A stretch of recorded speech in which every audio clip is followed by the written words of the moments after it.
This is an essay of mine on predestination, pretty much. Somehow I do sort of believe in predestination, that things happen that were supposed to happen, and there's sort of a guiding hand. I think Nostradamus sort of tapped into this reality.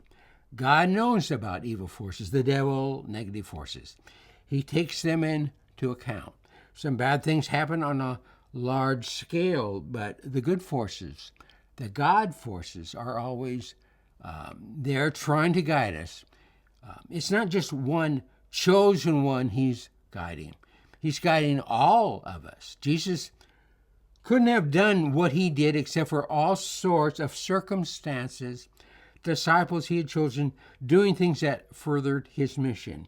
He didn't know how all these things would work out. Only God or spiritual forces were guiding him, the disciples, even messing up with evil forces. Think of it. It was only Jesus, the disciples, and some 100 or so followers existing when Jesus left the scene. Yet Rome fell and became Christian. A lot later, Muslim forces, a lot of them were disabled. Science came along and saying there were just material forces, the five senses, no spiritual reality, yet Christianity survived, grew. Why? Because people knew somehow there was God who answered prayers, who cared for everyone, you, me, the rich, the poor, the believer, the non-believer. There was synchronicity happening all the time. Things weren't governed by chance. There were spiritual forces, maybe a fourth, fifth, sixth dimension. They didn't work the way the first three dimensions worked. They didn't go against science, but there were a lot of reasons for things happening that science credited to chance, but weren't chance. As Jesus said in a channeled book I read, there are miracles happening all the time. That's the way things happen. If you don't see miracles happening in your life, you're just not really looking. You don't know how powerful you are. You have no idea what little thing you said to encourage someone, some music you performed, if you were a musician, or some joy you got from something you saw or heard, and how it affected you. It's like you throw a pebble into a pond, and the pebble creates ripples in the water.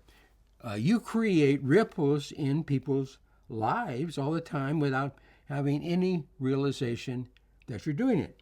If life were just facts, knowledge, you learn a task, completed it, No, it's the love you get from knowledge, doing those tasks, getting a smile, a laugh from someone, realizing someone you like also likes you. You're never going to get tired of life if you get pleasure in doing something.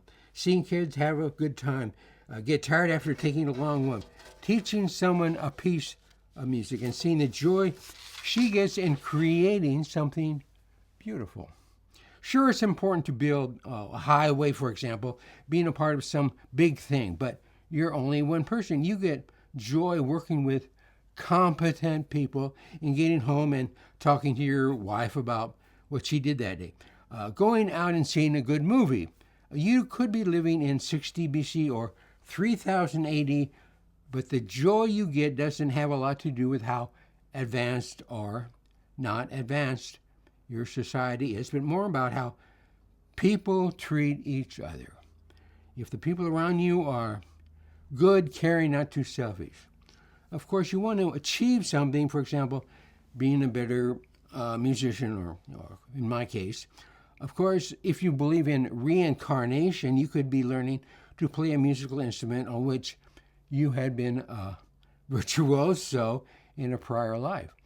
But you don't know that, and even if it were so, it doesn't really matter. You're still getting pleasure, making beautiful sounds, and giving other people pleasure in your singing, performing. Also, if you recorded something, you have no idea how you have affected people. You'll never meet meet.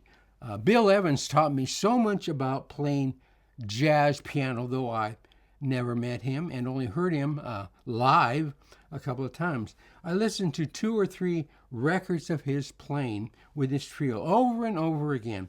What is he doing with his left hand? I learned the tunes he played. I tried to imitate him, sort of. Enough. Thank you.